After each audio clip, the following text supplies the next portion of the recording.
Hello dear students, good morning.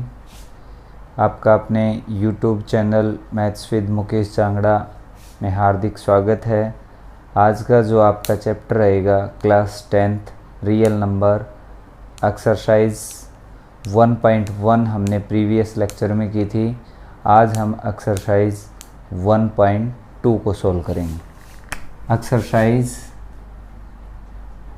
1.2 पहला question है बेटा। इसमें क्वेश्चन नंबर फर्स्ट ये कहता है express the number as the product of prime.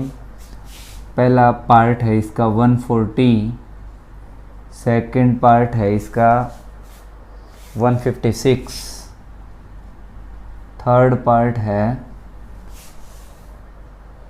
3825, fourth part है 5005 और फिफ्थ पार्ट और जो इसका लास्ट है 7429। ये आपका पहला क्वेश्चन है। ये कहता है इसमें ये जो नंबर लिख रखे हैं ऊपर, इनको प्रोडक्ट ऑफ प्राइम यानी प्राइम नंबर के रूप में लिखिए। तो सबसे पहली बात आती है कि प्राइम नंबर क्या होते हैं। प्राइम नंबर्स क्या होते हैं। प्राइम नंबर देखिए, एक मेरे पास आता है, इसी के साथ मैं आपको बताऊं कंपोजिट नंबर।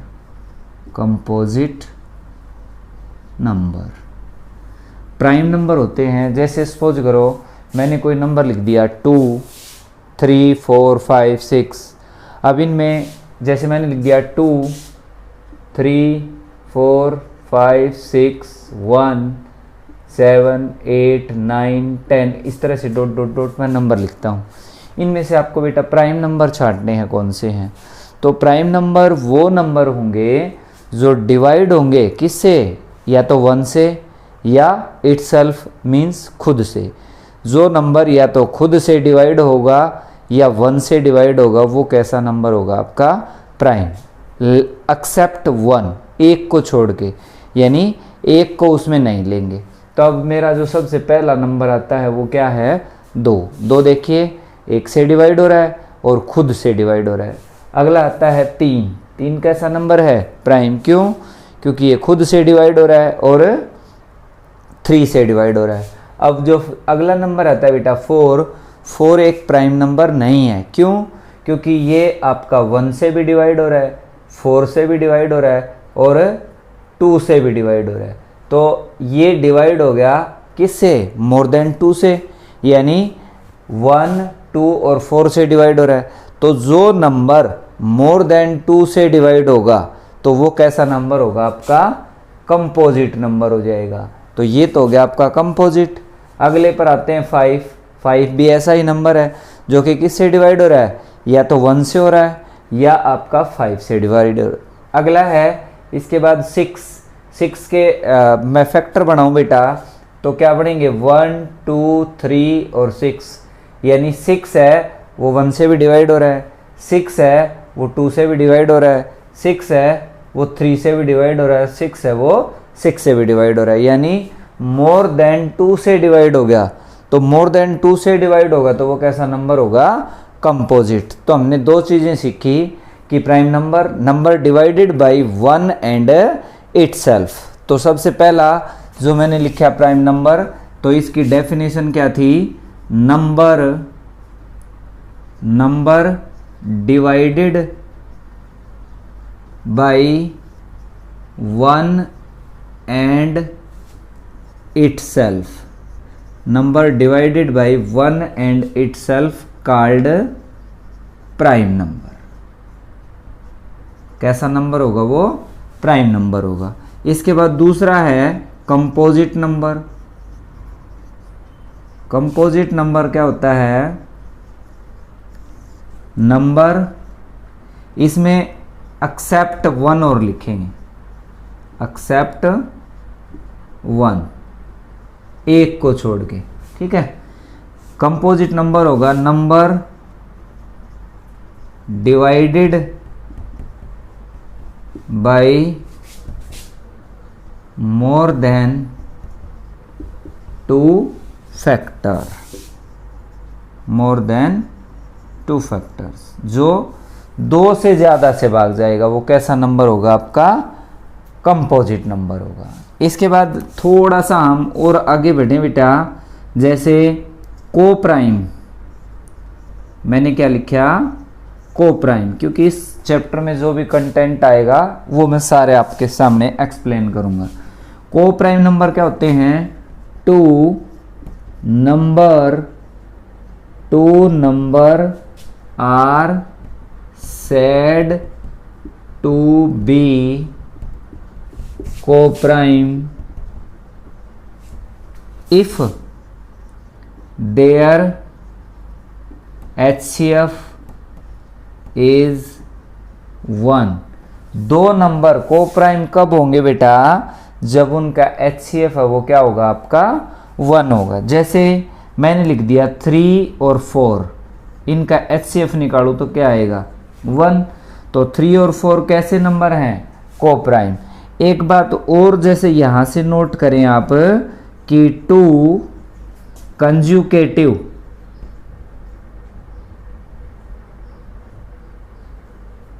कंजुकेटिव नंबर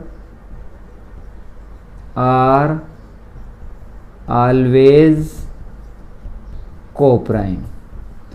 दो कंजुकेटिव मीन्स लगातार जो नंबर आएंगे, जैसे 5, 6, 6, 7, 7, 8, ये सारे नंबर कैसे होंगे?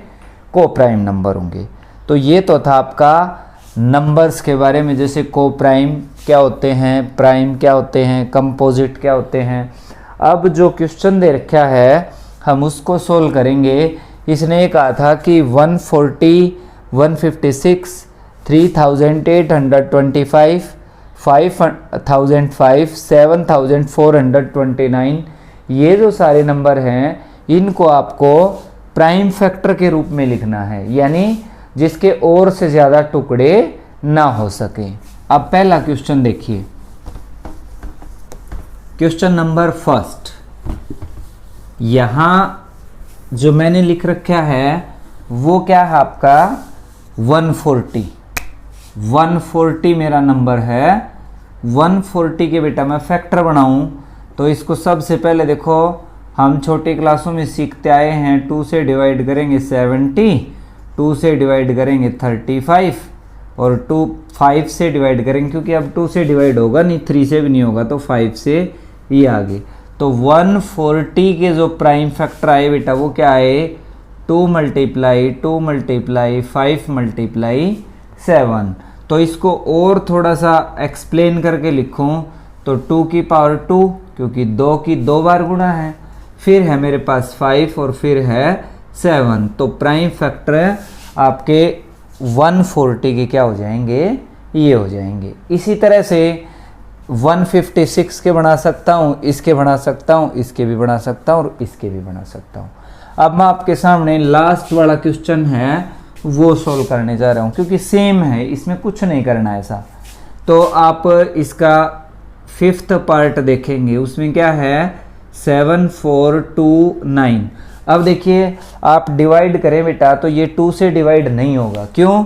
क्योंकि लास्ट की जो डिजिट है वो क्या है? मेरी 9 है। लास्ट की डिजिट 9 है तो 2 से डिवाइड नहीं होगा, क्योंकि 2 की टेबल में 9 नहीं आता। तो 3 से करेंगे, तो 3 से कोई भी नंबर डिवाइड कब होगा? जब उसके डिजिट का सम, यानी डिजिट का सम है वो किससे डिवाइड होगा? आपका 3 से डिवाइड होगा। तो 7 और 4 11, 2 में 2 जोड़ूंगा 13, 13 में 9 जोड़ता हूँ तो मेरे पास कितना आ गया? 22, जो कि 3 की टेबल में भी नहीं आता। तो इट मीन्स ये डिवाइड नहीं होगा, किससे? 3 से भी नहीं होगा। अब 4 से भी डिवाइड नहीं होगा। ये क्यों?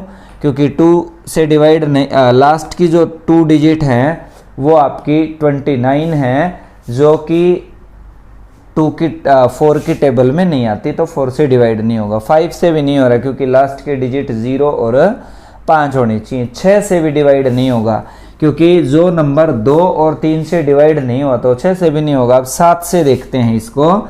7 1 जा 7 और 7 6 जा 42, लेकिन 9 बच गया, 7 1 जा 1, फिर करेंगे तो फिर 2 आपके पास फिर बच गया। तो इस तरह से 7 से भी नहीं हो रहा। 8 के लिए देखते हैं तो लास्ट की 3 डिजिट हैं वो भी आपकी इससे डिवाइड नहीं हो रही। 8 से भी डिवाइड नहीं हो रहा, 9 से भी नहीं होगा। क्यों? क्योंकि उस जैसे हमने 3 को डिवाइड किया था वैसे ही हम इस नंबर को डिवाइड करेंगे किससे? 9 से। डिजिट का सम है वो 9 की टेबल में आ गया तो नंबर 9 से डिवाइड होगा, अदरवाइज 9 से डिवाइड नहीं होगा। इसके बाद देखिए 11 से डिवाइड करते हैं। तो 11 से डिवाइड के लिए एक छोड़ के एक डिजिट को जोड़ता हूं मैं, तो 7 और 2 9 और 9 और 4 13, यानी डिफरेंस है। यदि मैं इसको जोड़ता हूं जैसे 9 और ये आ गया 13, इन डिजिट का डिफरेंस 0 आ जाए, 11 आ जाए, 20 यानी 22 की टेबल की कोई भी डिजिट आ जाए तो वो नंबर है मेरा वो डिवाइड होगा किससे? 11 से, अदरवाइज वो 11 से डिवाइड नहीं होगा। इसी तरह से आगे देखो ये 4 से भी डिवाइड नहीं होगा, सॉरी 4 से नहीं 12 से, 13 से डिवाइड करके देखते हैं तो मेरे पास आ गया ये 74 2 9 और 13 यहाँ पर लिखूँ तो 13 की टेबल में करें तो बेटा 13 6 78, 13 5 65, 65 आ गया, 65 और 10 75 यानी 9 बच गए और 2 ये 13 7 91, 1 बच गया और 13 एकम 13। ये तो बेटा 13 से भी डिवाइड नहीं हुआ, तो 13 से भी डिवाइड नहीं हुआ, 7 से डिवाइड नहीं हुआ, 2 से डिवाइड नहीं हुआ, तो 14 से भी नहीं होगा, 15 से भी नहीं होगा। क्यों? क्योंकि 5 से डिवाइड नहीं हुआ, 3 से डिवाइड नहीं हुआ। इसके बाद 16 से भी डिवाइड नहीं होगा क्योंकि 4 से डिवाइड नहीं हुआ। अब आता है 17, यहाँ मैं इसको रब करके इसको 17 से डिवाइड और करके देखता हूँ। तो 17 51, 17 चौके 68 और 17 5 85, 7 4 जा 7 चौके 17 चौके 68, 68, 14 में से 8 जाएगा तो कितने बचेंगे? 6 और 17 3 जा 51, कितने बच गए? 1। और अब देखो बेटा 17 छिक्के 102 और 17 7 119, यानी ये जाके किससे डिवाइड हुआ? 17 से डिवाइड हुआ। तो इसके मैं फैक्टर बनाऊं तो आप ये कहोगे जिसको ऐसे लिख दो 17 मल्टीप्लाई 437। अब आपको क्या करना है कि 437 आप देखेंगे किससे डिवाइड हो रहा है। अब मैं इससे पीछे वाले जो नंबर हैं उनसे तो डिवाइड हुआ नहीं, तो उससे आगे जाऊंगा। अब मेरे पास 437 है, उसको मैं डिवाइड करूँ बेटा किससे? 19 से। 18 से भी नहीं होगा क्योंकि 2 से डिवाइड नहीं हुआ और 9 से भी डिवाइड नहीं हुआ। तो 19 को 2 से करता हूँ तो 38 और 5 बच गया और 19 दिए 57, 57। तो इसके भी फैक्टर बन के मेरे पास क्या आ गए? एक तो आ गया बेटा 19 और एक क्या आया? 23। तो प्राइम फैक्टर हमने 7 2 4 2 9 के क्या बनाए? 17 मल्टीप्लाई 19 मल्टीप्लाई 23। इसी तरह से ये जो पार्ट दे रखे हैं 5005, ये इजीली आसानी से आप सोल्व कर सकते हो। अब हम क्वेश्चन नंबर 2 की तरफ बढ़ेंगे जो कि क्या दे रखा है देखिए।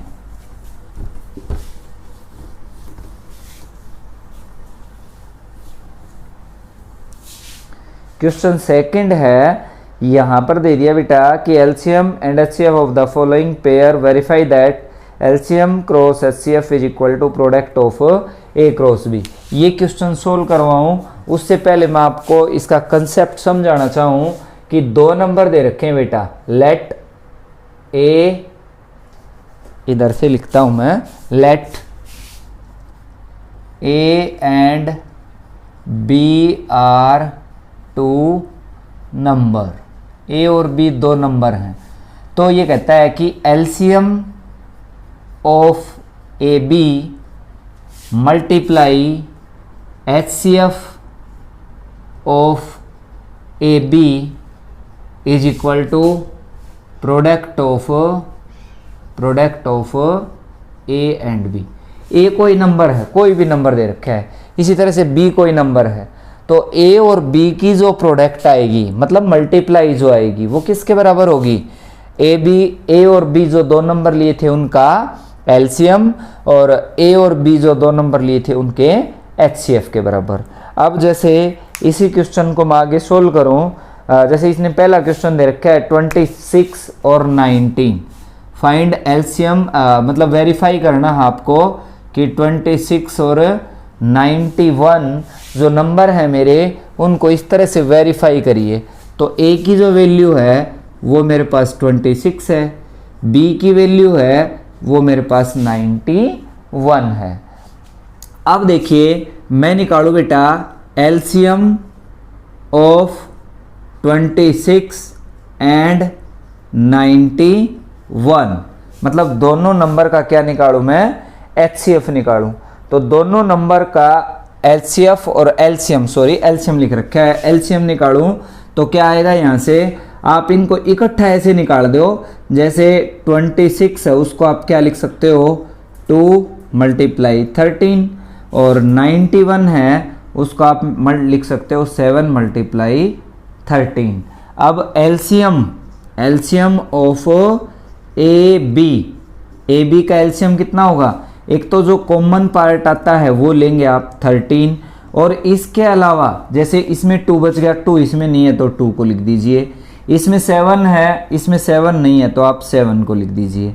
ये आ गया 13 × 14, और ये हो जाएंगे 14 × 3 = 42, और 14 × 1 = 14 और 4 × 18 यानी 182।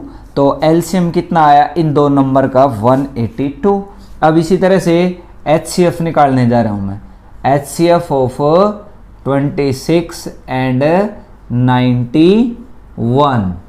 तो उसी तरह से बेटा फैक्टर देखो मैंने ये लिख रखे हैं, 26 के फैक्टर क्या आए थे? 2 × 13, 91 के क्या आए थे?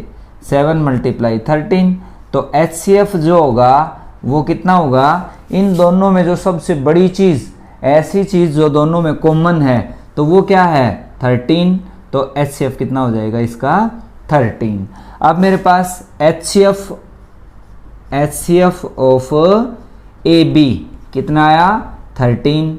LCM of A and B ये कितना आया? 182। अब मेरे पास सारी चीज़ें आ गई, केवल इस रिजल्ट को वेरीफाई करना है।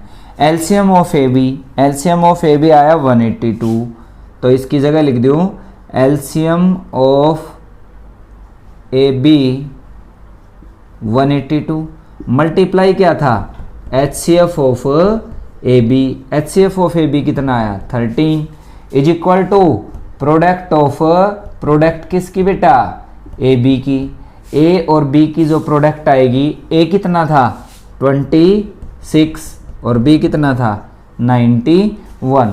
अब सभी बच्चों को मल्टीप्लाई करनी आती है, इन दोनों नंबर की जो आप मल्टीप्लाई करेंगे तो वो क्या आएगी? बराबर। ये रिजल्ट है एक, जिसमें आप लिख सकते हो कि LCM and HCF of 2 number, उसकी मल्टीप्लाई है वो ऑलवेज इक्वल होगी किसके? Multiply of 2 given number. ठीक है। इसी तरह से इसमें 2 पार्ट और दे रखे हैं, सेम प्रोसेस है यूं का यूं। एक पार्ट मैं आपको तीसरा इसका करवा देता हूं, 3, 3, 6 और 54।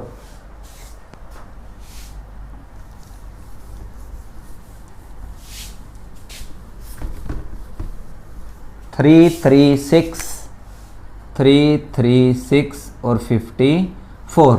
अब देखो एलसीएम और एचसीएफ आप इकट्ठा भी निकाल सकते हो, ये तो हमने प्राइम फैक्टर से निकाला था। तो आप लिखेंगे 3, 3, 6 और 54।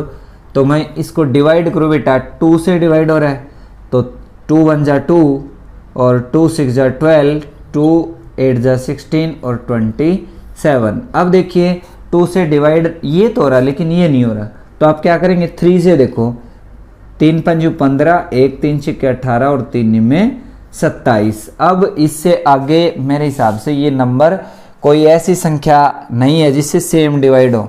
2 1 2, 1 2 6 12, 1 2 8 16 और 3 से 3 5 15, 1 और 3 छिक्के 18 और 9।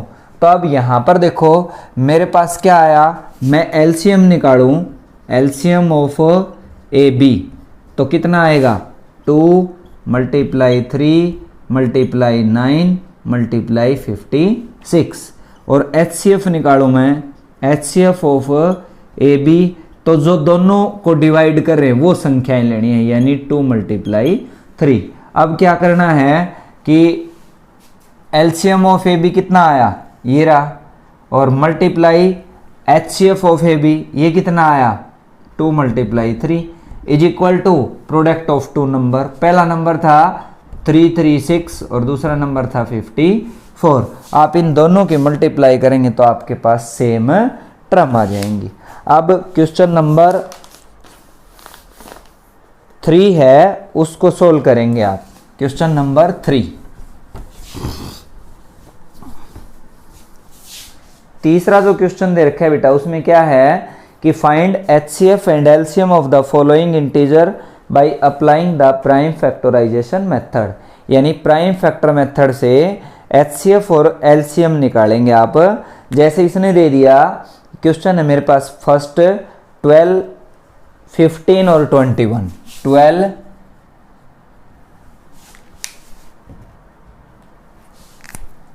12, 15 और 21।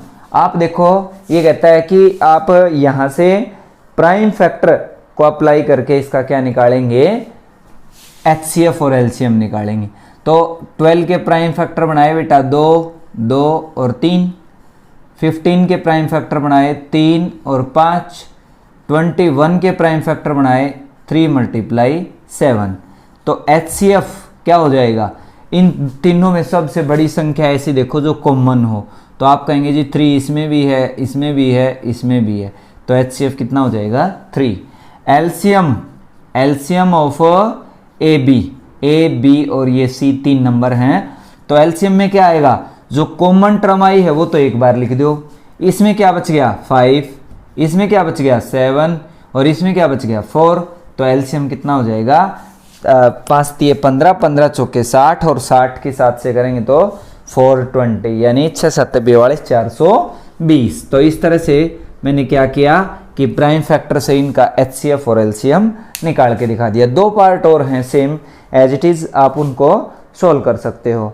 अब ये कहता है गिवन दैट, ये दे रखा है कि 306 और 657 दो नंबर है मेरे पास।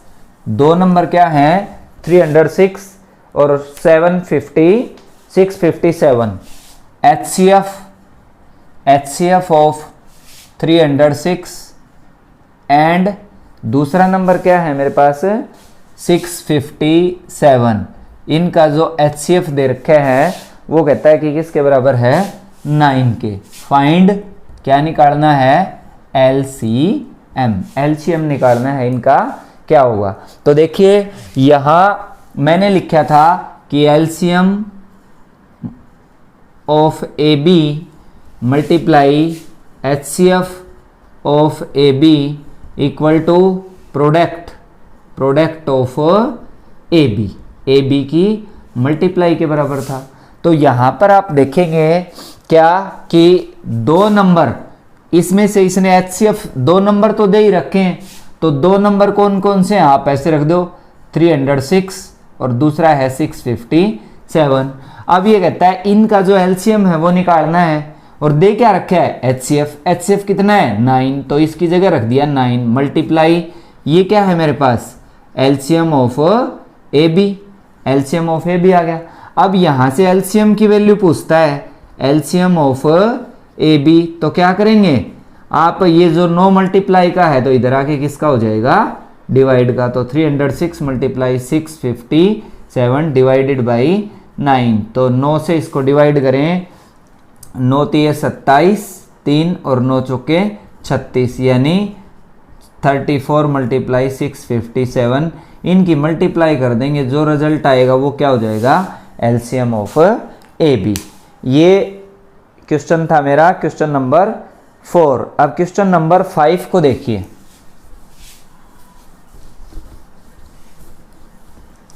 क्वेश्चन नंबर 5 में क्या दे रखा है कि check whether 6 raise to power n can end with the digit 0। Check, ये कहता है चेक करिए विदर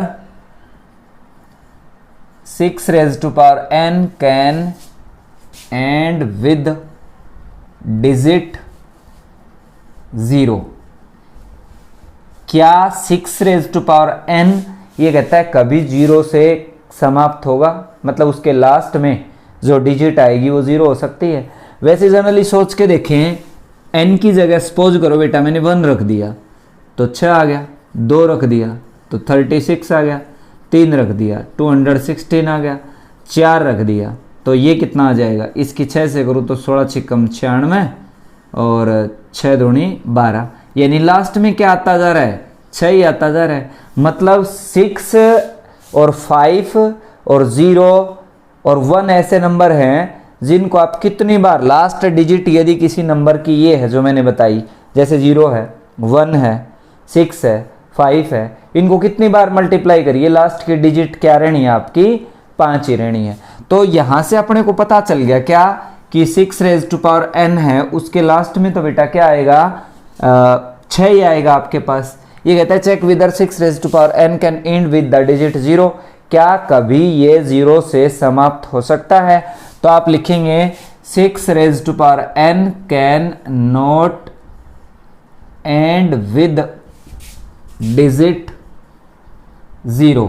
ये कभी भी 0 से समाप्त नहीं होगा। क्यों नहीं होगा, क्योंकि if A number and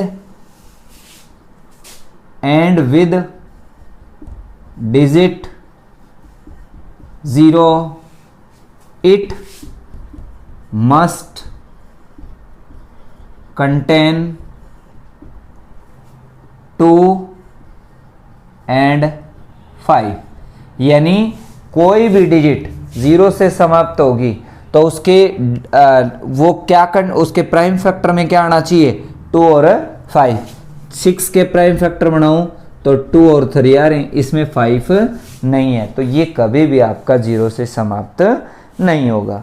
next question देखिए, क्वेश्चन नंबर 6। इसमें दे रखा है, ये कहता है कि 7 मल्टीप्लाई 11 मल्टीप्लाई 13 और प्लस 13। ये कहता है एक्सप्लेन वाई, एक्सप्लेन करिए कि ये जो नंबर है और ये कैसा नंबर है, एक कंपोजिट नंबर है, कंपोजिट नंबर है। ये कहता है इस चीज को एक्सप्लेन करके दिखाइए कि ये नंबर है, ये कंपोजिट नंबर है, क्यों। तो आप यहां से एक चीज देखो भाई, ये जो नंबर आएगा जो भी आएगा, मतलब 7 मल्टीप्लाई 11 मल्टीप्लाई 13 प्लस 13, मतलब इन तीनों की गुणा करूं और 13 जोड़ूं, ठीक है। तो इसका मतलब 13 इसमें ऐड करता हूं तो ये, या एक काम करो 13 इसमें से कॉमन ले लो तो कितना आएगा, 7 मल्टीप्लाई 11 और प्लस 1। भाई 13 तो बाहर ले लिया मैंने, तो 13 इज इक्वल टू 13 सत्ते 91 और प्लस 1, तो 13 और ये कितना है 92। अब देखो ये 13 से डिवाइड हो रहा है, ये 92 से डिवाइड हो रहा है और ये आपका 1 से डिवाइड हो रहा है। और मैंने प्राइम नंबर की जो डेफिनेशन बताई थी उसमें यही बताया था कि कोई भी नंबर है वो मोर देन 2 से डिवाइड होगा तो वो कैसा नंबर होगा, आपका कंपोजिट नंबर होगा। तो इसलिए ये एक क्या है, कंपोजिट। एक दूसरा पार्ट और दे रखा है इसका कि 7 multiply 6 multiply 5 multiply 4 multiply 3 multiply 2 multiply 1 plus 5, मतलब ये भी कहता है कि कैसा नंबर दिखाना है, कंपोजिट। उसी तरह से क्या करेंगे, 5 आपको इसमें और इसमें दोनों में दिख रहा है, 5 को ले लिया जी बाहर, अंदर क्या बच गया 7 6 4 3 2 और प्लस का 1, यानी ये जो नंबर आएगा इसी तरह से देखो मैं इसको एक्सप्लेन करूं तो 3 दूनी 6 6 चौके 24 और 42 की मल्टीप्लाई करिए आप 42 और 24, 8 16 और 84, 8 10 8 और 1008 आ गई, 5 गुणा 1000 8 और प्लस में एक और जोड़ूंगा तो ये कितने आ गए 5 मल्टीप्लाई 109। तो ये एक ऐसा नंबर आया जो 5 1009 5 1009 और 1 तीनों से डिवाइड हो रहा है। तो ये कैसा नंबर होगा आपका कंपोजिट नंबर होगा। अब इस एक्सरसाइज का लास्ट क्वेश्चन देखिए आप।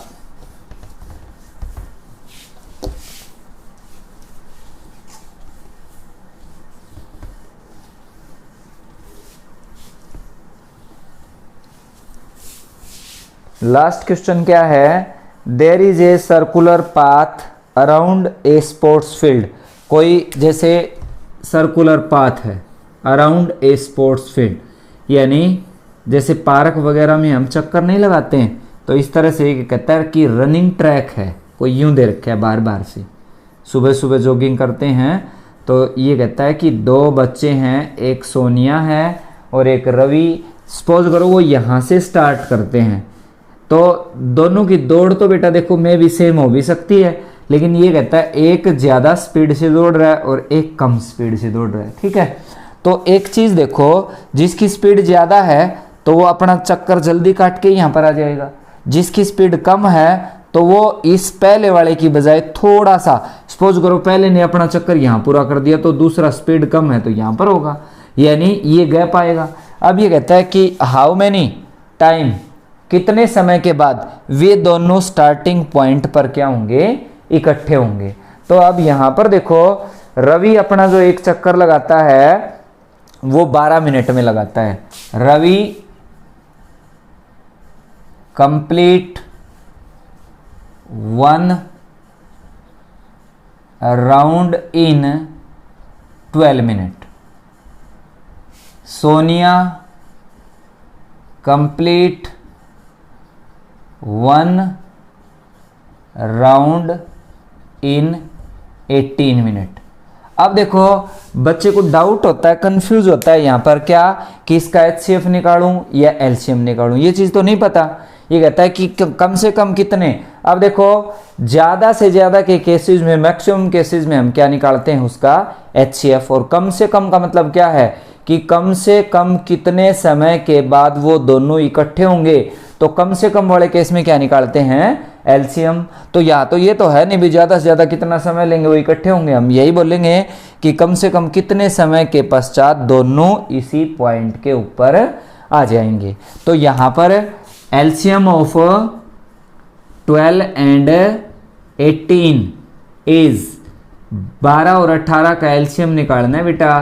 तो 2 से डिवाइड करेंगे तो 6 और ये 9, 3 से डिवाइड करेंगे तो ये 2 और ये 3। तो एलसीएम कितना आ जाएगा आपका 2 मल्टीप्लाई 3 मल्टीप्लाई 2 मल्टीप्लाई 3, 3 3 9 9 चौके 36, यानी after 36 minute, after 36 minute they will be at starting point, यानी 36 मिनट के बाद वे दोनों क्या होंगे, स्टार्टिंग पॉइंट के ऊपर होंगे। अब आज मैं आपको बेटा अगली एक्सरसाइज यानी 1.3 को सोल्व करवा रहा हूं।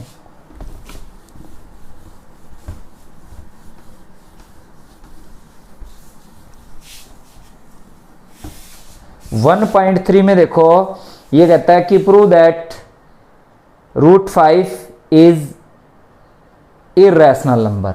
आपको पता है कि मैंने इस पहले लेक्चर में बताया था कि रैशनल नंबर क्या होता है, इर्रेशनल नंबर क्या होता है।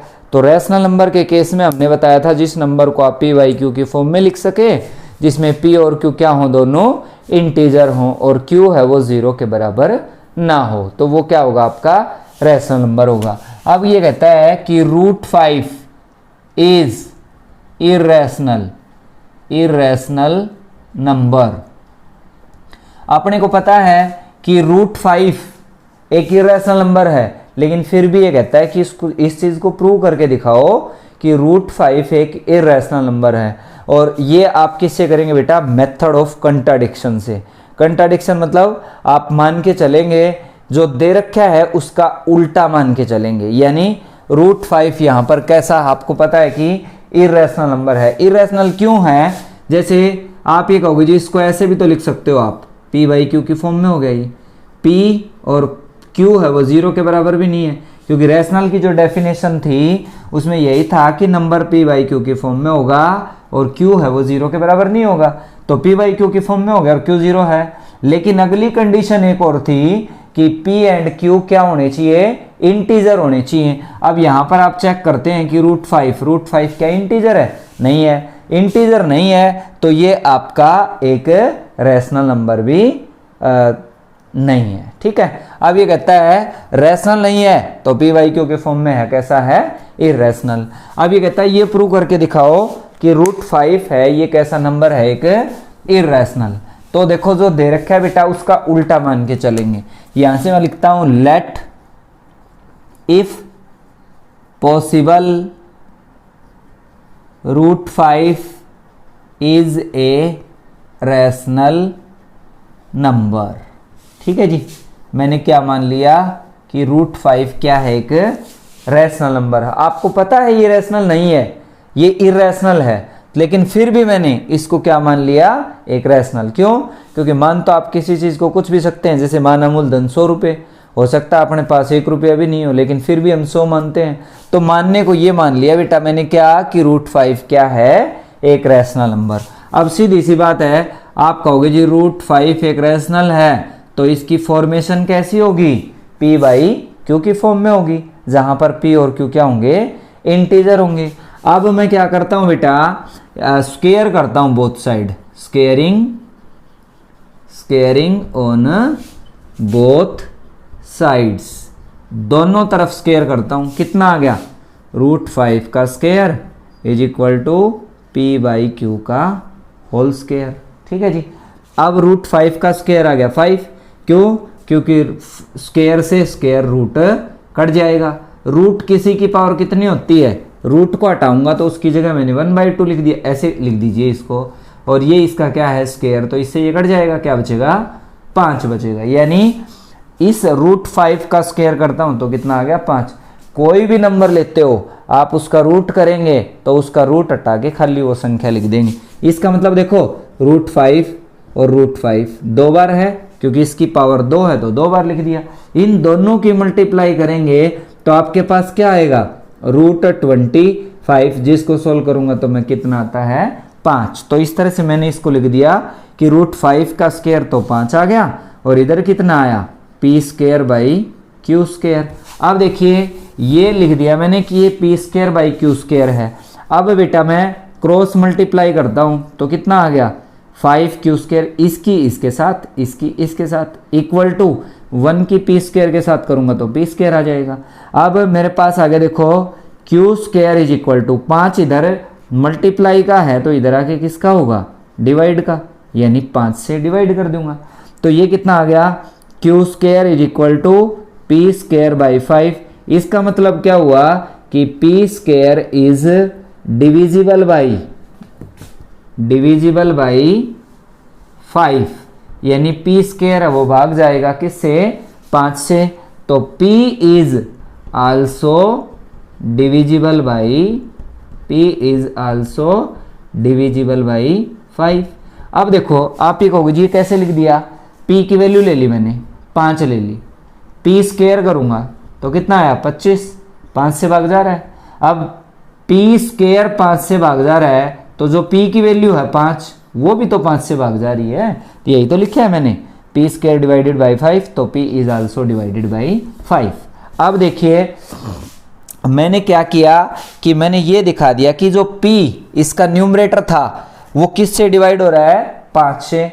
ऐसे ही मैं दिखाऊंगा अब q है वो किससे डिवाइड होगा? 5 से। तो अब यहां जो p है उसकी जगह मैं 5 का मल्टीपल लिखता हूं, क्योंकि मेरे को ये दिखाना है कि q² है वो भी 5 से भाग जाएगा। तो p की जगह 5c लिख दिया, वेयर c क्या है? c is any positive integer, जहां पर c क्या है? एक पॉजिटिव इंटीजर। तो आप p² करेंगे तो कितना आ जाएगा? 25c²। अब देखिए p² की जगह रखो, इधर था मेरे पास q², p² की वैल्यू कितनी है? 25c² और डिवाइड किससे 5 से, तो 5c² आ गया, यानी q² is equal to 5c², यानी q² upon 5 is equal to c²। अब यहां से मैं क्या लिख सकता हूं कि q² भाग जाएगा किससे, q² is divisible by 5, so q is also divisible by 5, जैसे मैंने यहाँ एक्सप्लेन किया था। तो यहाँ पर क्या है बेटा कि मैंने एक चीज़ दिखा दी, क्या कि p भी भाग जा रहा है 5 से, q भी भाग जा रहा है 5 से, तो जो मैं p/q लिखता हूँ, p/q लिखता हूँ, उन दोनों में कॉमन क्या आया 5, क्यों, क्योंकि ये भी 5 से डिवाइड हो रहा है और ये भी 5 से डिवाइड हो रहा है। और कोई भी रैशनल नंबर लिखेंगे तो आप उसमें जब उसको स्टैंडर्ड फॉर्म में लिखेंगे तो उसका जो कॉमन है वो क्या बचेगा, आपका 1 होना चाहिए। इसका मतलब क्या हुआ कि जो ये मेरे पास आया कि P and Q are not co prime, P और Q क्या है, को प्राइम नहीं है। क्यों, क्योंकि मैंने अभी अभी आपको बताया था कि को प्राइम क्या होता है, जिन नंबर का HCF क्या होगा 1। तो यहां पर दोनों किससे डिवाइड हो रहे हैं 5 से, तो इसका मतलब इनमें कॉमन क्या आ गया 5, तो इसका मतलब P और Q को प्राइम नहीं है। और कोई भी रैशनल नंबर है वो रैशनल उसको जब भी बोलेंगे जब उसका P/Q की फॉर्म में है, तब उसका जो कॉमन फैक्टर है वो क्या होगा 1। तो इसलिए मैं यहां पर क्या लिखूंगा, सो आवर अजम्पशन इज रोंग, यानी जो हम मान के चले थे क्या कि √5 को हम रैशनल मान के चले थे, वो बात यहां आके अपने को पता चली कि वो क्या है, वो तो गलत है भाई। क्यों, क्योंकि रूट P और Q में क्या आ गया कि 5 कॉमन आ गया। तो आप यहां पर लिखेंगे सो our assumption is wrong, √5 is not a rational number, it is irrational number. √5 is जगह नहीं है बेटा यहाँ पर, √5 एक रैशनल नंबर नहीं है और √5 क्या है, एक इरैशनल नंबर। यही अपने को करके दिखाना था। यदि CBSE में मान लीजिए क्वेश्चन आ जाता है, हरियाणा बोर्ड में क्वेश्चन आ जाता है, आप इसको इस तरह से सोल्व करेंगे तो गलती के कोई भी चांसेस नहीं है। नेक्स्ट क्वेश्चन देखिए,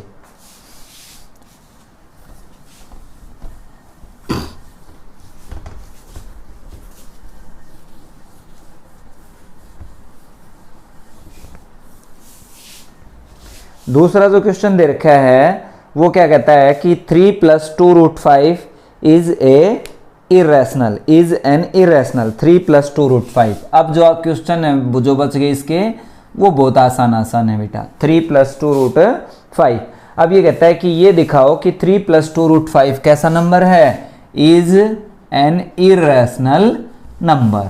तो उसी तरह से मान लेता हूं, let if possible 3 + 2 √5 is a rational number. कैसा नंबर है ये, एक रैशनल नंबर है। अब रैशनल नंबर है तो आप कहोगे जी ये तो उसी तरह से किस फॉर्म में होगा, P/Q की फॉर्म में होगा। अब इस 3 को इधर लेके आऊं तो 3 √5 इक्वल टू P/Q और -3, 2 √5 इक्वल टू P - 3Q/Q। √5 की वैल्यू कितनी आ गई, 2 मल्टीप्लाई में है तो इधर आके किस में आ जाएगा, डिवाइड में, तो 3Q/2Q। अब देखो ये जो पार्ट है ये क्या है, एक रैशनल पार्ट है, ये क्या है, एक रैशनल पार्ट है। और कोई भी रैशनल नंबर है वो किसके इक्वल होगा, रैशनल के इक्वल होगा। रैशनल नंबर के इक्वल होगा। बट इधर क्या है √5, आप लिखेंगे कि P - 3Q/2Q is a rational, but √5 is not a rational number. ये एक रैशनल नंबर नहीं है। क्यों, क्योंकि ये कंट्राडिक्शन आ गई, एक तरफ तो रैशनल और एक तरफ इरैशनल। तो आप लिखेंगे so our assumption is wrong.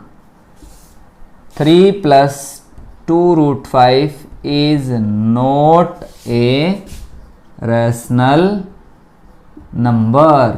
तो कैसा नंबर है? It is irrational number. ठीक है जी। अगला पार्ट देखिए, ये कहता है कि 1/√2, ये प्रूव करना है कि 1/√2 कैसा नंबर है? एक इर्रेशनल नंबर है। तो आपको पता है उसी तरह से कि लेट इफ पॉसिबल, यदि संभव है, तो मैंने क्या मान लिया भाई? 1/√2 इज ए रैशनल नंबर। क्या मान लिया? 1/√2 को एक रैशनल नंबर है। तो आप कहोगे जी उसी तरह से किसकी फॉर्म में होगा? P/Q की फॉर्म में होगा।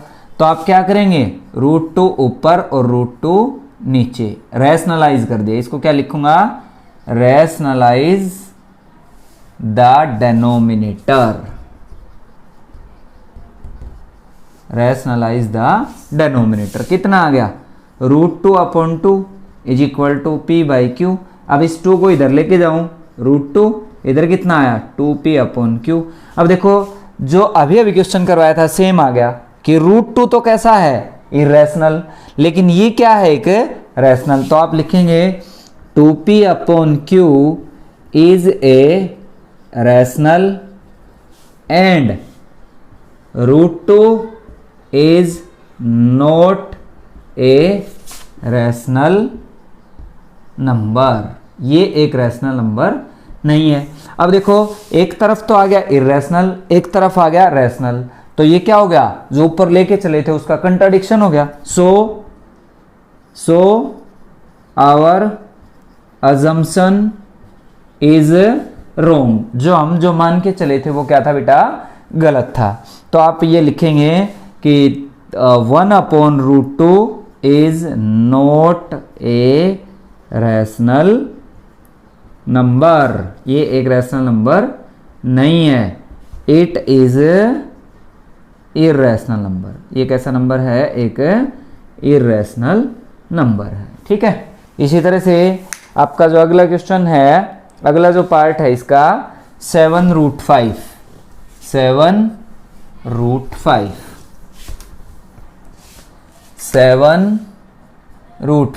तो उसी तरह से मान लिया let if possible 7√5 is a rational number. आप कहोगे जी 7√5 एक रैशनल है तो ये P/Q की फॉर्म में होगा और √5 इज इक्वल टू P/7Q। अब देखो हो सकता है किसी बच्चे को ये डाउट हो कि ये P/Q तो रैशनल था, तो P/7Q क्या ये भी रैशनल रहेगा? जी बिल्कुल रहेगा। क्यों? किसी नंबर को जैसे मैंने कर दिया 3/7 है, ये एक रैशनल नंबर है। आप कहोगे जी क्यों? क्योंकि ये P/Q की फॉर्म में है। P और Q क्या हैं? दोनों इंटीजर्स हैं और Q है वो आपका 0 के बराबर नहीं है। अब देखो मैंने यहाँ Q की वैल्यू 7 है, P की वैल्यू 3 है, इसको 7 से मल्टीप्लाई किया तो 3/49, तो ये भी आया, यानी 7 से मल्टीप्लाई किया तो ये नंबर आया। तो ये नंबर भी कैसा है? मेरा एक रैशनल नंबर है, तो इससे कोई फर्क नहीं पड़ेगा। तो ये क्या रहेगा? एक रैशनल। फिर आप उसी तरह से लिखेंगे देखो कि P/7Q is a rational number, यानी आप लिखेंगे P/7Q is a rational number but लेकिन √5 is not a rational number. √5 क्या है? एक रैशनल नंबर नहीं है। So our assumption is wrong. 7√5 is not a rational number. ये एक रैशनल नंबर नहीं है। It is irrational number. ये क्या है? एक irrational number है। ठीक है जी। अगला क्वेश्चन देखिए, जो लास्ट क्वेश्चन है 6 + √2, यानी इसकी जगह अब चेंज कर देता हूं मैं। क्या है? 6 + √2। 6 प्लस रूट 2। तो let if possible 6 plus root 2 is a rational number, यानी ये क्या है, एक रैशनल नंबर है। तो आप लिखेंगे कि 6 प्लस रूट 2 एक रैशनल है, तो ये किसकी फॉर्म में होगा, p बाई क्यू, क्योंकि p बाई क्यू यानी एक जो रैशनल नंबर होगा उसकी जो फॉर्मेशन है वो p बाई क्यू की फॉर्म में होती है। तो रूट 2 है वो कितना होगा आपका p अपॉन क्यू और माइनस का 6। रूट 2 कितना आया, p minus 6 q upon Q, वही की वही फॉर्मेशन आ गई। देखो ये क्या है, एक रैशनल और ये क्या है, इरैशनल। तो रैशनल किसके इक्वल होगा, रैशनल के, लेकिन यहाँ क्या आ गया, रैशनल नंबर है, लेकिन रूट 2 क्या है, इरैशनल। तो आप लिखेंगे कि p minus 6 q upon q is a rational number, but we know that, लेकिन आप जानते हैं क्या जी, कि root 2 is not a rational number. Root 2 क्या है, एक रैशनल नंबर नहीं है। तो कोई रैशनल किसके इक्वल होगा, रैशनल के। अब हो सकता है बच्चे को यहाँ भी थोड़ा बहुत कन्फ्यूजन हो, जी ये कैसे लिख दिया, ये एक रैशनल कैसे है। सपोज करो मैंने 5/3 इसकी वैल्यू मान ली, किसकी, p बाई क्यू की। तो p यानी 5, 6 मल्टीप्लाई क्यू, क्यू कितना है 3 अपॉन 3, तो ये कितना आ गया बेटा, p माइनस 18 अपॉन 3 यानी 5 माइनस 18 माइनस 13/3। अब देखो ये जो नंबर आया ये भी क्या है, एक रैशनल, क्यों, क्योंकि p बाई क्यू के फॉर्म में है, p और q इंटीजर है और q है वो 0 के बराबर नहीं है। तो root 2 is not a rational number, it is irrational number. ये एक्सरसाइज थी आपकी 1.3। आज हम इस चैप्टर को पूरा करेंगे, तो एक एक्सरसाइज और बची है उसको और देखें आप, एक्सरसाइज 1.4।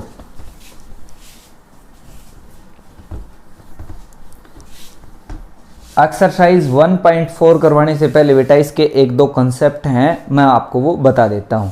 देखो इसने सबसे पहले कोई भी रैशनल नंबर है, कोई भी क्या है, एक रैशनल नंबर है, रैशनल नंबर है, उसकी जो फॉर्मेशन है वो कैसी होगी, या तो आपकी टर्मिनेटिंग होगी, टर्मिनेटिंग,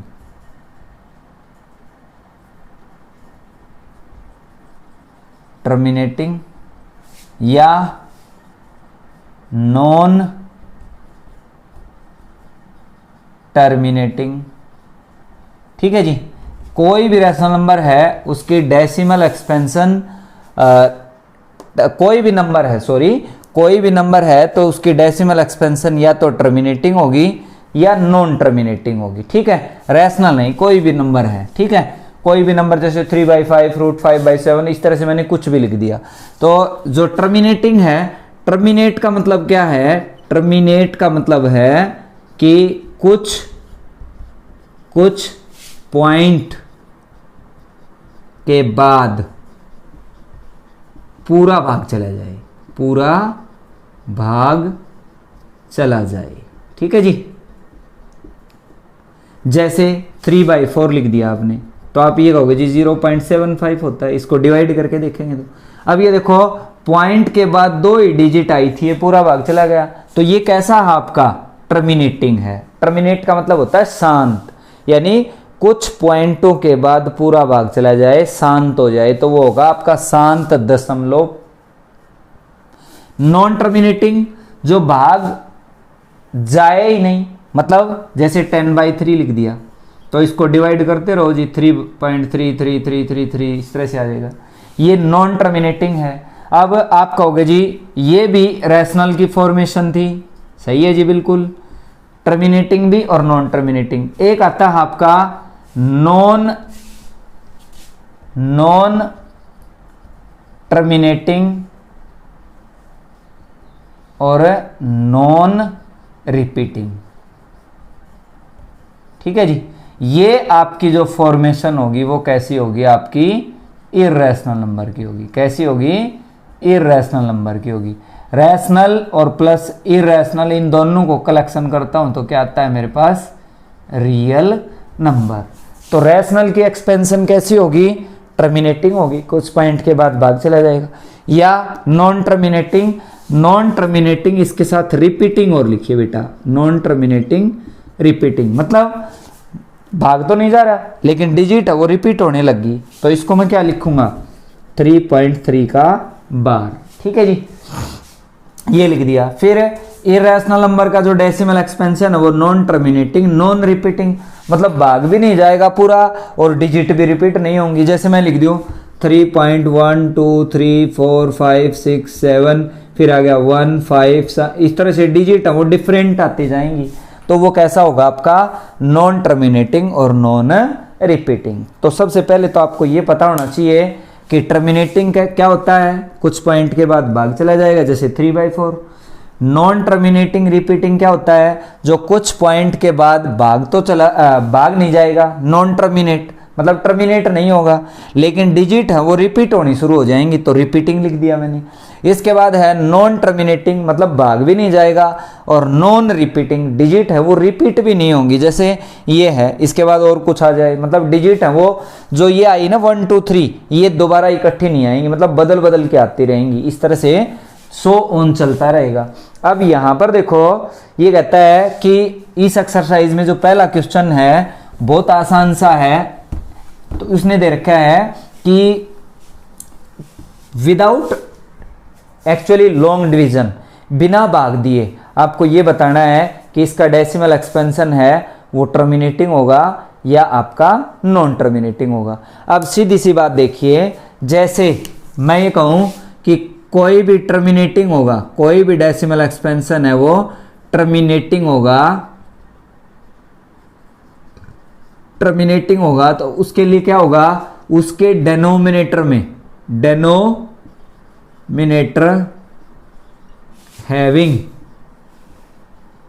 फैक्टर्स, क्या क्या फैक्टर होंगे भाई 2 and 5 और ओनली 2 और ओनली 5, यानी जो आपका टर्मिनेटिंग होगा तो उसके डेनोमिनेटर मतलब जैसे 3/7, तो इसका 7 क्या है डेनोमिनेटर है और 3 क्या है इसका न्यूमरेटर है, मतलब जिसको अंश बोलते हैं और ये शायद हिंदी में हर होता है। ठीक है, तो जो इस फॉर्म में होगा, अब देखो डेनोमिनेटर हैविंग फैक्टर 2 and 5, जिसका डेनोमिनेटर के फैक्टर क्या हो, या तो 2 हो या 5 हो या 2 और 5 दोनों हो। यदि ऐसा है तो वो आपका टर्मिनेटिंग होगा, मतलब कुछ पॉइंट के बाद भाग चला जाएगा। अदरवाइज 2 और 5 के अलावा जैसे 3 आ जाए, 7 आ जाए, 9 आ जाए और कुछ संख्या आ जाए, 8 आ जाए, 5 आ जाए, 6 आ जाए, 1 आ जाए, मतलब 2 और 5 भी हो लेकिन और संख्या और आ जाए, जैसे मैं ये लिखूं कि ऊपर है सपोज करो 7 और नीचे है 2 × 5 × 3। अब देखो डेनोमिनेटर ये टर्मिनेटिंग कब होता, टर्मिनेटिंग कब होता जब यहां 3 नहीं होता, क्यों, क्योंकि या तो 2 होना चाहिए या 5 होना चाहिए, या 2 और 5 या ऐसे होना चाहिए अकेला 5 होना चाहिए, या ऐसे होना चाहिए 2 होना चाहिए, या तो 2 हो या 5 हो या 2 और 5 दोनों हो, या इनकी पावर भी हो सकती हैं, जैसे 2 की पावर 2 और 5 की पावर 9, कुछ भी हो, मतलब 2 और 5 नीचे होने चाहिए। इसको ऐसे भी लिख दूं 2 की पावर 3 और 5 की पावर 3, ऐसे भी लिख सकता हूं, मतलब पावर में भी हो, चाहे 5 हो चाहे 5 की पावर हो कुछ, चाहे आपके पास 2 हो या 2 की पावर हो, तो वो जो डेसिमल एक्सपेंशन होगा वो कैसा होगा बेटा, टर्मिनेटिंग होगा, यानी कुछ पॉइंट के बाद पूरा वो भाग चला जाएगा। ठीक है, अब जैसे पहला क्वेश्चन दे रखा है 13 एक्सरसाइज 1.4 में जो पहला क्वेश्चन है वो आपका 13 यानी 13/31/25।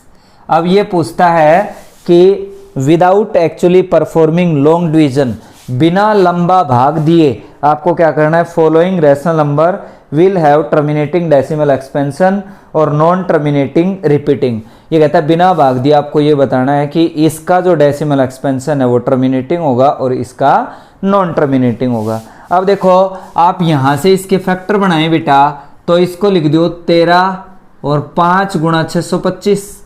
अब 625 के फिर बनाऊं तो 5 गुणा 125, इसके फिर बनाऊं तो 5 गुणा 25, इसके फिर बनाऊं तो 5 गुणा 5, यानी ये आ गया मेरे पास 5 25 125 625 और इसको 3 से 5 से करेंगे तो 31 25, ये टर्म आ गई। यानी मेरे पास क्या आया, इसको सोल्व किया तो मेरे पास ये फॉर्मेशन आ गई। अब यहाँ पर आप देखो डिनोमिनेटर में अकेला क्या है, 5 है, अकेला 5 है, तो आपसे ये क्या पूछेगा कि ये कैसा है भाई, आप कहोगे जी ये तो टर्मिनेटिंग है। टर्मिनेटिंग है, क्यों है टर्मिनेटिंग, क्योंकि डिनोमिनेटर में क्या है, denominator having only factor 5, only factor 5। Denominator में अकेला जो क्या है 5 का फैक्टर है। अब जैसे दूसरा जो क्वेश्चन है वो इसके साथ साथ ही करवाऊंगा मैं। दूसरे क्वेश्चन में क्या दे रखा है कि आपने पहले तो ये पूछेगा भाई ये टर्मिनेटिंग है या नॉन टर्मिनेटिंग, वो हमने बता दिया ये टर्मिनेटिंग है जी। क्यों, क्योंकि डिनोमिनेटर में अकेला इसके पास क्या है 5 है। तो अब दूसरे क्वेश्चन में क्या पूछ रहा है आपसे, दूसरे में ये पूछेगा बेटा कि इसका जो डेसिमल एक्सपेंशन है वो बताना है, यानी कितने पॉइंट के बाद भाग जाएगा। तो आप इसको ऐसे लिखेंगे, देखो 13/5 की पावर 1 2 3 4 5, 5 की पावर 5 होगी। अब इसको मैं ये कहूँ कि ये कितने पॉइंट के बाद भाग जाएगा, तो फिर आप वो भाग करके देखेंगे, लेकिन भाग अपने को करना नहीं है। तो क्या करेंगे, नीचे 10 बढ़ाने की कोशिश करो। 10 कब बनेगा, जब 5 की पावर और जो 2 है उसकी पावर दोनों की क्या होंगी, सेम होंगी। तो यहाँ 5 की पावर 5 है, तो आप 2 की पावर 5 ऊपर रखो और 2 की पावर 5 नीचे रखो, कोई फर्क नहीं पड़ेगा, वापस काटो तो कट जाएगा, वही फॉर्मेशन आ जाएगी। यानी ऊपर तो आ गया 13 और 2 की पावर 5, 2 दूनी 4 दूनी 8 दूनी 16 दूनी 32, यानी ये आ गया 32। और नीचे कितना आया 10 और इसकी पावर 5, यानी 5। एक प्रॉपर्टी होती है मेरे पास x की पावर m और y की पावर m, तो दोनों को मल्टीप्लाई करके इन दोनों की पावर क्या कर देता हूं m। तो 5 और 2 की गुणा होगी 10 और इन दोनों की पावर 5 थी तो मैंने 10 लिख दिया, उसकी पावर 5 लिख दिया। 10 की 5 बार गुणा 1 2 3 4 और 5, तो ये कितना आ गया 1 2 3 4 5, यानी इसके आगे आ गई बेटा 5 0, ठीक है। तो और ऊपर वाला कितना आ गया 32 की 13 से करेंगे, 13 दूनी 26, 2 13 39 और 2 41, यानी 416 और नीचे आ गई 3 और 2 5, तो 0.00416, 3 और ये 2 इसकी होगी, तो ये क्या हो जाएगी, इसकी डेसिमल एक्सपेंशन हो जाएगी, ठीक है। इसी तरह से इसके जो सारे पार्ट हैं, पहले में तो आपसे ये पूछेगा कि ये टर्मिनेटिंग है या नहीं, फिर आपसे पूछेगा टर्मिनेटिंग है, दूसरे क्वेश्चन की बात कर रहा हूं मैं, टर्मिनेटिंग है तो आपको ये दिखाना है कि इसका डेसिमल एक्सपेंशन है वो, मतलब कितने पॉइंट के बाद ये टर्मिनेट होगा, मतलब पूरा भाग चला जाएगा।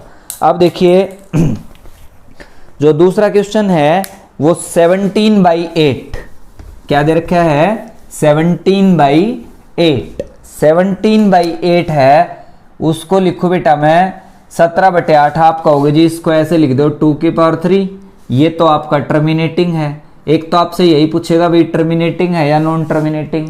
क्यों है टर्मिनेटिंग, क्योंकि 2 की पावर 3 2 रेज टू पावर 3 है मेरे पास, 2 रेज टू पावर 3 है, तो इसका मतलब डिनोमिनेटर में अकेला जो फैक्टर है वो क्या है आपका 2 की पावर 3 है। तो 2 की पावर 3 है तो अकेला फैक्टर क्या होना चाहिए, या तो 2 होना चाहिए या 5 होना चाहिए, तो इसका मतलब ये टर्मिनेटिंग है। अब दूसरे क्वेश्चन में इसी का पार्ट पूछ रहा आपसे कि कितने पॉइंट के बाद टर्मिनेट होगा, तो आप कहेंगे जी 2 और 2 की पावर 3। अब नीचे 10 बनाऊंगा तो 5 की पावर 3 ऊपर होनी चाहिए और 5 की पावर 3 नीचे, क्योंकि वापस काटूंगा तो वही फॉर्मेशन आ जाएगी। 17 और ये आ गया 125 और नीचे आ गया 10 की पावर 3। अब 17 गुणा 125 और नीचे आ गया 10 की क्या आगे 3 0। अब इसकी गुणा करके पॉइंट लगाने हैं, जो कि 10th क्लास का बच्चा इजीली लगा सकता है। अब अगला है 64 64। अपॉन 455, ये नंबर है मेरे पास। अब आपसे ये पूछता है कि इसकी जो डेसिमल एक्सपेंशन है वो बतानी है, टर्मिनेटिंग है। दूसरे क्वेश्चन में पूछेगा यदि टर्मिनेटिंग है तो आपको ये बताना है कि कितने पॉइंट के बाद टर्मिनेट होगा, और पहले में यदि ये टर्मिनेटिंग नहीं निकला तो फिर आगे आपको सोल्व ही नहीं करना, क्योंकि टर्मिनेटिंग का ही तो बताएंगे कितने पॉइंट के बाद भाग जाएगा।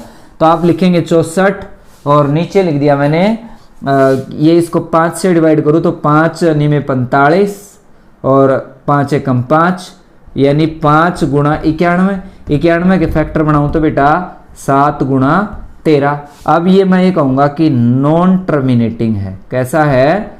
नॉन टर्मिनेटिंग है। क्यों है नॉन टर्मिनेटिंग? क्यों? क्योंकि यहाँ पर डेनोमिनेटर में 5 तो है लेकिन उसके साथ में क्या है, 7 भी है और 13 भी है। तो दूसरे क्वेश्चन में इसको आगे सोल्व ही नहीं करना, क्योंकि टर्मिनेटिंग पार्ट था उसी को आप आगे सोल्व करेंगे। अब इसी का जो एक पार्ट और करवाऊंगा आपको, 7th पार्ट है 129, 129, 129 और इसकी नीचे पावर है 2 raised to power 2 और 5 raised to power 7 और 7 raised to power 5, 7 raised to power 5। अब देखो सीधा कह देंगे कि नॉन टर्मिनेटिंग है, नॉन टर्मिनेटिंग है। क्यों है जी नॉन टर्मिनेटिंग? क्योंकि 2 भी है 5 भी है लेकिन 7 आ गया, 7 आते ही कैसा है ये नॉन टर्मिनेटिंग। और नॉन टर्मिनेटिंग है तो जो दूसरा क्वेश्चन है इसी का, उसमें आगे इसको सोल्व नहीं करना, क्योंकि अपने को सोल्व किसको करना है? टर्मिनेटिंग पार्ट को। ठीक है। अब क्वेश्चन नंबर 2 भी इसी के साथ हो गया। अब क्वेश्चन नंबर 3 देखिए, 3 और जो इस एक्सरसाइज का लास्ट क्वेश्चन है। अब ये पूछता है कि इनमें से कौन सा जो आपका नंबर है वो रैशनल है और कौन सा नहीं है। तो ये है मेरे पास पहला 4 3.1 2 3 4 5 1 2 3 4 5 6 7 8 9। अब ये कहता है ये नंबर बताओ कैसा है, रैशनल है या इरेशनल है। तो मैं ये कहूँगा जी ये तो रैशनल है। क्यों? क्योंकि पॉइंट हटाया और उसके आगे 2 और 2 4, 2 6 और 2 8 और 1 9, तो 3 3 6 और 3 9। पी वाई क्यू के फॉर्म में हो गया।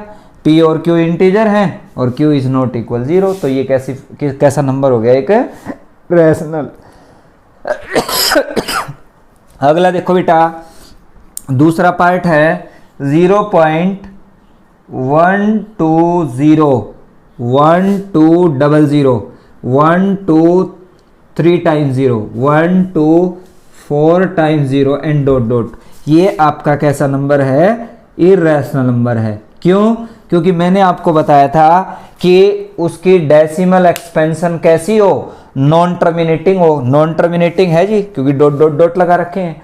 इसके बाद रिपीटिंग नहीं है, नॉन रिपीटिंग हो। अब देखो 1 2 था फिर 1 0 आ गई, फिर 1 2 था फिर 2 0 आ गई, मतलब वही डिजिट रिपीट नहीं हो रहे, बीच में 0 की संख्या बढ़ रही है बार बार। तो ऐसे मतलब वही डिजिट है वो रिपीट नहीं हो रही, तो कैसा होगा ये? इरेशनल। और लास्ट पार्ट है 43.1 2 3 4 5 6 7 8 और 9 इसका बार, यानी इसका बार है तो यही डिजिट आपकी दोबारा से शुरू हो जाएंगी। तो ये भी कैसा नंबर है? ये आपका नॉन टर्मिनेटिंग तो है लेकिन उसके साथ क्या है? रिपीटिंग साथ में आ गया। तो इसकी भी डेसिमल एक्सपेंशन कैसी होगी? आपकी टर्मिनेटिंग हो जाएगी। और टर्मिनेटिंग वाला क्या होता है? आपका एक रैशनल नंबर होता है। तो ये बेटा चैप्टर 1 की जो लास्ट एक्सरसाइज थी, आशा है आपको समझ में आई होगी। फिर भी किसी बच्चे को कोई डाउट है, किसी क्वेश्चन में ये लगता है कि ऐसे नहीं होना चाहिए था या इसको ऐसे सोल्व करवाओ, तो उसके लिए भी हम जैसे दोबारा कोई भी किसी बच्चे का डाउट है तो वो मेरे इस कमेंट सेक्शन में आप लिख सकते हो, उसको दोबारा से फिर सोल्व करवाएंगे। और अगली जो वीडियो आएगी आप में उसको 1st चैप्टर अपना बेटा कंप्लीट हो चुका है, चैप्टर नंबर 2 पॉलिनोमियल। इस तरह से इस सीरीज़ को बढ़ाते हुए हम पूरे 10th के मेथड को सोल्व करेंगे। Thank you.